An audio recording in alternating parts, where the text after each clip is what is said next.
नमस्कार, news flash के खास कार्यक्रम न्यूज रूम में आपका स्वागत है। मैं हूं ब्रजेश व्यास और मेरे सहयोगी दुर्गेश भटनागर। हम बात करते हैं न्यूज रूम में सत्ता के बनते बिगड़ते समीकरण या उन चर्चित खबरों की जो दिन भर सुर्खियों में रही। आज अगर हम दुर्गेश बात करते हैं तो पूर्व मुख्यमंत्री अशोक गहलोत के उस बयान की चर्चा है आज, जिसमें उन्होंने कहा कि उपराष्ट्रपति पद से इस्तीफा देने वाले जगदीप धनखड़ आखिरकार मौन क्यों हैं, क्या ये पूरा मामला है, इस को सामने लाया जाना चाहिए और क्या कुछ इसके पीछे है, क्योंकि न तो जगदीप धनखड़ कुछ बोल रहे हैं और न सरकार कुछ बता रही है। केवल स्वास्थ्य कारण ही नहीं है, इसके पीछे कुछ और कई तरह की थ्योरियाँ भी है। अगर हम सोशल मीडिया की तरफ बात करें तो ये भी करें कि नज़रबंद कर दिया है, उनको जो है नोटिस इस तरीके के जारी कर दिए गए कि वो जल्द से जल्द का अपना जो बंगला है वो खाली करें और इस तरीके की, लेकिन ये सब फेक न्यूज़ है, इस तरीके की चीज़ नहीं। लेकिन अशोक गहलोत का जो लगातार जो क्वेश्चन मार्क है वो ये है कि साहब कांग्रेस के तो वो कभी भी अच्छे रहे नहीं, ऐसा क्या कुछ हुआ, वो 2-3 घंटों में ऐसा क्या कुछ हुआ कि उनको जो है वो इस्तीफा देना पड़ा, तो वो मजबूरी थी या उनसे करवाया गया। तो ये बराबर वो लगातार इंडिकेट कर रहे हैं और कह रहे हैं कि उनको इस बात का जवाब देना चाहिए, क्योंकि कोई छोटी मोटी पोस्ट नहीं है, एक संवैधानिक पद पर वो बैठे हुए थे और एकदम जो है वो इस्तीफा दे देते हैं और उसके बाद आखिर क्या है देश को ही जानना है। तो ये लगातार जो है इसको जो है वो अशोक गहलोत जो है जनता के बीच में लाने की कोशिश कर रहे हैं इसको। बिल्कुल, तो ये है तो सही, कहीं ना कहीं कुछ तो जो है दिक्कत दिखाई देती है कि आखिरकार जब से इस्तीफा हुआ, वो लास्ट जो इस्तीफे की लाइन थी कि स्वास्थ्य कारणों से, उसके बाद न तो जगदीप धनखड़ कभी प्रेस के सामने आए, न उन्होंने कोई कार्यक्रम में लोगों ने देखा जिसमें वो आए हों, उन्होंने अपनी बात कही हो। तो अशोक गहलोत जो कह रहे हैं वो उनके पीछे हो सकता है उनके पास कुछ हो या इस तरीके की बात हो, सही बात है वो, तो ये चीज़ सामने आनी चाहिए। अब क्यों नहीं आ रही है, क्या है इसके पीछे, क्या कुछ कारण है, वो तो वक्त बताएगा। लेकिन अशोक गहलोत ने एक और चीज़ के आज बीकानेर में वो थे, उन्होंने कहा कि ईडी हुआ चाहे सीबीआई हुआ, ये इस तरीके की जो है प्रोमिनेंट हमारी जो है संस्था है। कितनी बड़ी बात है। उन्होंने कहा कि 193 केसेस दर्ज हुए और सिर्फ 2 केसों के अंदर अभी तक सफलता मिली। तो ये भी एक क्वेश्चन मार्क है। वो लगातार जिस तरीके से जगदीप धनखड़ वाले मामले पर क्वेश्चन मार्क लगा रहे हैं, ईडी और जिस तरीके से कार्रवाई कर रही है उसके ऊपर भी क्वेश्चन मार्क लगा रहे हैं। तो कहीं न कहीं इन सब चीज़ों को जो है वो देखना होगा। तो प्रोएक्टिव होके अशोक गहलोत जनरली होता है कि जब कांग्रेस विपक्ष में होती है तो थोड़ी सी ठंडी हो जाती है, लेकिन इस बार वो प्रोएक्टिव होकर इस तरीके की बातों को सामने ला रहे हैं। एक बात और है जो हम चर्चा कर सकते हैं, इसके चर्चा तो नहीं है ये, लेकिन हमें दिखाई दे रहा है या हम समझ पा रहे हैं और भी लोगों को इस बात को है कि पिछले दिनों से अशोक गहलोत भी ज़बरदस्त सक्रिय है। बिल्कुल।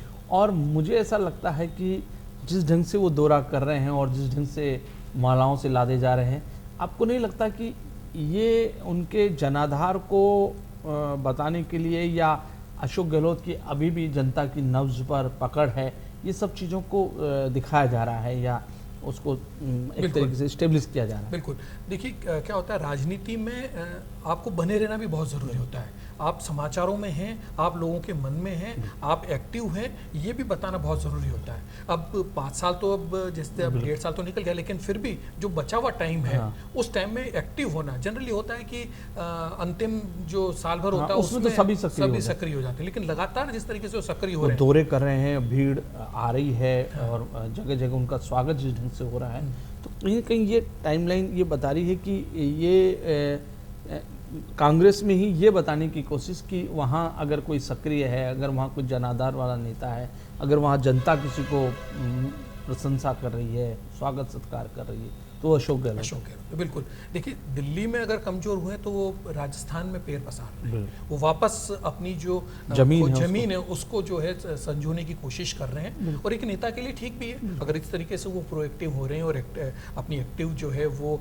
दिखा रहे हैं मीडिया के थ्रू या जनता में जाके और दौरे कर कर, तो ये अच्छी बात है। कांग्रेस के लिए संजीवनी की तरीके से काम आएगा ये चीज़। बिल्कुल। एक और अच्छी बात है कि भारत ने स्पेस टेक्नोलॉजी के सेक्टर में एक बड़ी सफलता मिली और जिस ढंग से जो उपग्रह हमने छोड़ रहे हैं सैटेलाइट, वो मुझे लगता है कि वो भी आज के लिए एक बड़ी नासा और इसरो ने मिलके जो बनाया है निसार करके जो उपग्रह आज उसको छोड़ा गया और करीब 747 किलोमीटर ऊपर वो करेगा। और सबसे बड़ी बात है इतना पावरफुल है कि रात के अंधेरे में भी जंगल में भी अगर कोई चीज घिरी हुई है तो वो उसको ढूंढ सकता है। तो इतना कैपेबल, तो हमारी साइंस जो है वो लगातार जारी। और इसरो जिस तरीके से आज नासा हमारे साथ क्यों आके मिला, जब कैपेबिलिटी इस तरीके से आई है और जितना सस्ता और जितना यूनिक और जितना अच्छा परिणाम देने वाले जो हम लगातार उपग्रह छोड़ रहे हैं वो एक बहुत बड़ा माइलस्टोन है। और नासा के साथ मिलकर इस तरीके का अगर हमने उपग्रह छोड़ा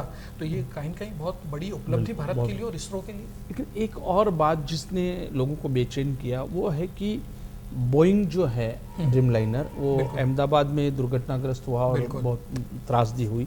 उस त्रासदी के बाद एक अजीब सी बात थी कि जांच के बाद जो कुछ सुर्खियां थी या जो बन रही थी, जांच में कहीं ये बताने की कोशिश विदेशी एजेंसियों की ओर से, वॉल स्ट्रीट जर्नल की ओर से ये की गई कि पायलट्स की गलती थी। बिल्कुल। और उसका क्या कारण था कि पायलट्स अब है नहीं इस दुनिया में, तो सबसे आसानी से उनको ऊपर जिम्मेदारी डाली जा सकती है। और वो इसलिए कि ताकि कंपनी की साख पर बट्टा ना लगे। बिल्कुल। और जो इतने बड़े पैमाने पर पूरी ये दुनिया में अपने हवाई जहाज बेचती है, तो वो बोइंग का इसमें कहीं न कहीं ये नज़र आता है कि वो अपने ऊपर कोई ना लगे, इसलिए ये सारी चीज़ें हो रही थी। लेकिन आखिरकार सच है कहीं न कहीं ये कि बोइंग के खुद के प्रोडक्शन में या उनके सॉफ्टवेयर में या उनके संचालन की प्रणाली में कहीं न कहीं बड़ी दिक्कत है। तभी आज जो है एक म्यूनिक जा रहा ये आपका बोइंग ड्रीमलाइनर, उसको अचानक एक इंजन फेल होता है और फिर उसको उतारा जाता है और सुरक्षित लैंडिंग कराई जाती है। सब क्या है ये आखिरकार? बिल्कुल, देखिए अमेरिका जो है वो कहना चाहिए कि एक व्यापारिक देश है। बिल्कुल। बोइंग वहाँ की कंपनी है, वो नहीं चाहता कि अगर उनकी सिस्टम पर अगर कहीं बट्टा लगेगा तो उनके व्यापार पर कहीं न कहीं क्वेश्चन मार्क खड़ा होगा। तो वो उन सब चीज़ों से बचने के लिए जो अहमदाबाद वाला क्रैश हुआ उसमें पायलट की मानवीय भूल जो है वो उन्होंने करने की कोशिश करी। लेकिन जिस तरीके से वॉशिंगटन से म्यूनिक जो जा रहा था ड्रीमलाइनर, उसका एक इंजन फेल हो जाता है। ये तो अच्छी बात रही कि वो करीब 5000 फीट पर उड़ रहा था, तो उसको प्रॉपर वे में सारी चीज़ें करके और सेफ लैंडिंग करा ली उसको। लेकिन उसमें भी एक इंजन फेल हुआ, तो कहीं कहीं फेल्योर हो रहा है, इंजन फेल हो रहा है तो कहीं जो पेट्रोल की जो सप्लाई है उसमें कहीं कहीं सॉफ्टवेयर में कोई प्रॉब्लम है या क्या चीज़ें, ये बहुत देखने वाली बात है। तो ये कहीं कहीं उस कंपनी को इस सारी चीज़ों को देखना चाहिए कि उनके सॉफ्टवेयर में कहीं कहीं कोई गड़बड़ है, इसी वजह से इस तरीके की स्थिति की पुष्टि भी कर रही है। और ये पायलट्स पे जो बात डाली गई कहीं कहीं उस बात से तो बिल्कुल इतर होके और ये सब बिल्कुल बहरहाल एक और जो फैसला है वो सरकार ने किया अच्छा है कि 18 साल से कम उम्र के 18 साल के बच्चे अगर होटल में ठहरते हैं तो उनको उनके माता पिता को, उनके पेरेंट्स को फ़ोन किया जाए। बिल्कुल। तो ये एक अच्छा, मैं तो कहूँ राजस्थान के गृह मंत्रालय ने एक अच्छा एक फैसला निकाला है कि अगर कोई भी अगर नाबालिग बच्चे हैं, अगर वो किसी होटल में ठहरते हैं तो उनके फादर से या मदर से वो बातचीत करेंगे और ये होटल को ताकीद किया गया है कि वो किस तरीके से, क्योंकि कई बार क्या होता है कि पढ़ाई को लेकर या और दूसरी चीज़ों को लेकर स्ट्रेस में आ जाता है बच्चा और कहीं दूसरे शहर में जाके या अपने शहर में जाके होटलों में ठहर जाता है, इजीली जो है वो अप्रोच होने लगी, ठहर के वहाँ पर वो सुसाइड कर लेते हैं। इस तरीके के केसेस भी आए, तो एक अच्छी चीज़ है कि इस तरीके की अगर चीज़ें होंगी तो एक कहना चाहिए गृह विभाग का एक अच्छा ये इनिशिएटिव है कि इस तरीके से अगर रहेगा तो बच्चों में भी जो है वो एक डर की भावना रहेगी और पेरेंट्स को भी पता रहेगा कि हमारा बच्चा कहाँ जा रहा है, कहाँ किस तरीके से उसकी एक्टिविटीज़ हैं। तो ये एक अच्छा फैसला किया जा सकता है। लेकिन दुर्गेश जी, 2 दिन की बरसात ने पूरे राजस्थान को इस समय मध्य प्रदेश से अलग कर दिया है। वहाँ सड़क जो है वो जगह से हाईवे बह गया और उसके साथ साथ राजधानी की हम बात करें, आज हमने खुद ने देखा कि वहाँ स्कूल की झालावाड़ में छत गिर सकती है, लेकिन यहाँ तो सचिवालय का छज्जा गिर जाता है। बिल्कुल। और ये सब चीज़ खैर है, बरसात का समय है, ये लगातार बरसात हो रही है, पर आपदा प्रबंधन और उसके साथ साथ जो डिजास्टर मैनेजमेंट के साथ साथ मुझे लगता है कि जो ड्रेनेज सिस्टम है वो दोनों ही चीज़ फेल नजर आ रही है। बिल्कुल, देखिए ये कि नज़ीर के तौर पर लेना चाहिए सरकार को इसको, क्योंकि हम पिछले कुछ टाइम से देख रहे हैं कि जो औसत बारिश है उससे ज़्यादा हो रही है और ये लगातार बढ़ता जा रहा है। तो जो हमारा एटमॉस्फेयर है और हमारा जो ये सारा सर्कल ये चेंज होने लगा है, तो हम मौसम विज्ञान को हमको समझना पड़ेगा। मौसम विज्ञान के साथ में वही बदल रहा है, बिल्कुल, हाँ, परिस्थितियां बदल रही।